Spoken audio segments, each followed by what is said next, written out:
There was an expectant hush in the magic forest. All the animals, trees and flowers seemed to be holding their breath.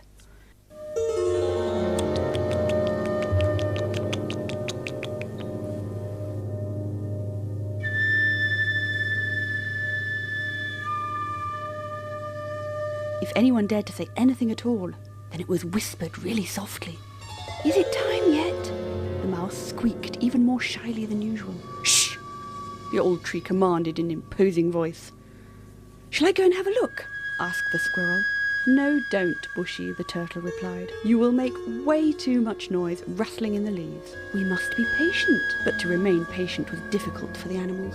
Restless, the squirrel kept jumping up and down. "Well, if you think I make too much noise, perhaps the bird could go and have a look. He really is very quiet," he begged. Of course, the old tree would never have admitted to anyone how curious he was himself. He had, in fact, actually been toying with this very idea himself. "You youngsters just can't wait, can you?" he grumbled. "Well, all right then. The bird shall go and have a look." Relieved that he had something to do at last, the bird took off and flew away. The animals who were left behind became more and more nervous. You could almost feel the tension in the air. Suddenly there was a loud cheer. "Hooray! Hooray!" could be heard all across the forest. "Hooray! It's here! It's here!" The bird was fluttering excitedly above the trees. That was the end of the silence in the forest. Everyone was chattering at the same time. "What does it look like? Has it already got a name? Can we visit it?" "Just go on over," said the old tree. "Give it my regards and tell it I'm waiting for its visit." Full of expectations, the animals ran and jumped and hopped away.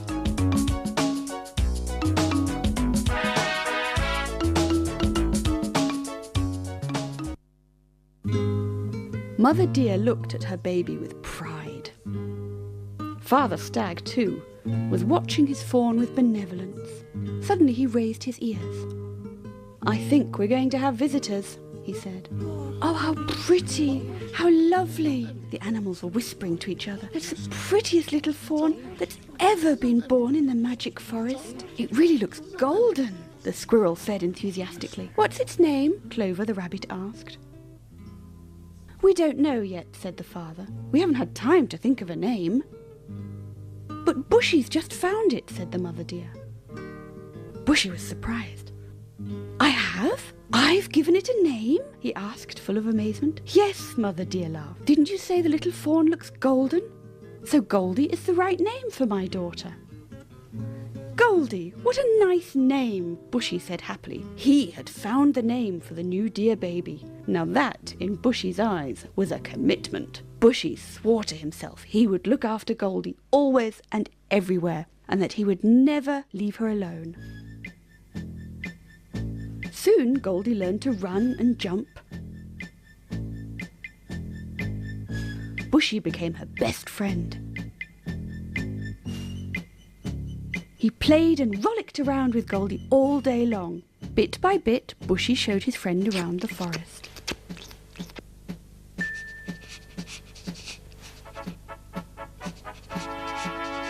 He proudly introduced her to all the other animals, and they really enjoyed all the visits by the two friends. The animals took Goldie more and more into their hearts every day because she was always friendly and cheerful. And when the two friends had rollicked around enough, they went to see the old trees. They lay down beneath the branches and listened to the trees' stories. The trees had been living in the forest for a very long time, even longer than the old turtle, and so they could talk about times when there were still buffalo and wild bears roaming freely, and a human being was rarely seen in these parts. These days, however, the trees taught Goldie, one should be very wary of human beings, as they would swarm into the forest, especially on a Sunday afternoon, and disturb the peace and quiet of the animals. And sometimes, the trees warned, hunters would come into the forest and shoot or even kill animals with their guns. As Goldie had never seen a human being before, she didn't really believe these stories.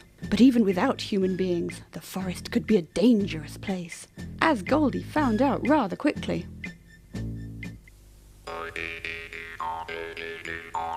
Every day, Goldie and Bushy played in the meadow. It was nearly summer, and there were beautiful blossoms of all colours.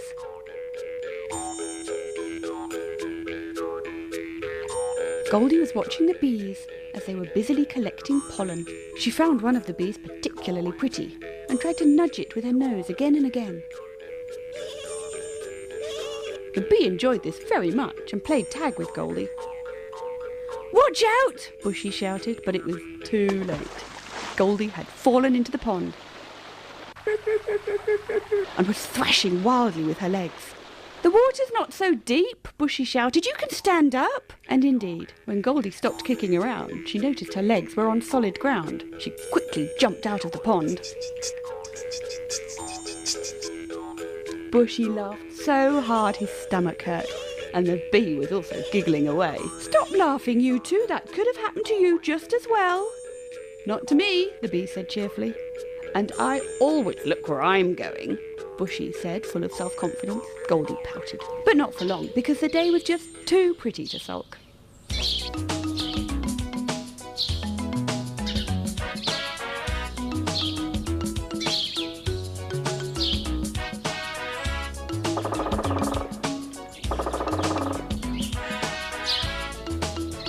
In the evening, when Goldie and Bushy went home, they were really tired. Goldie's mother was usually waiting for the two friends at the edge of the clearing, but today nobody was to be seen. Worried, they both looked round. "Very strange," Goldie said. "Where could she be?" Goldie and Bushy searched the area and searched again until dawn.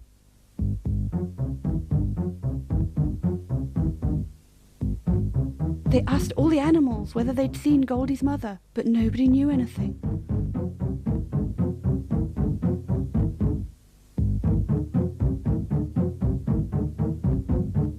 Tired and sad, Goldie and Bushy lay down to sleep.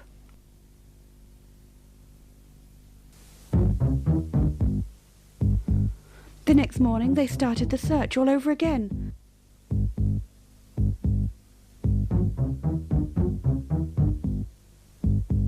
They searched for many hours, but in vain, and eventually they sat down in the meadow and were utterly depressed. "What's the matter with you?" they suddenly heard a voice. "Can I help you with anything?" It was Clover, looking for his tea. "Oh, Clover," Goldie wailed, "my mother's disappeared and nobody's seen her. We've already asked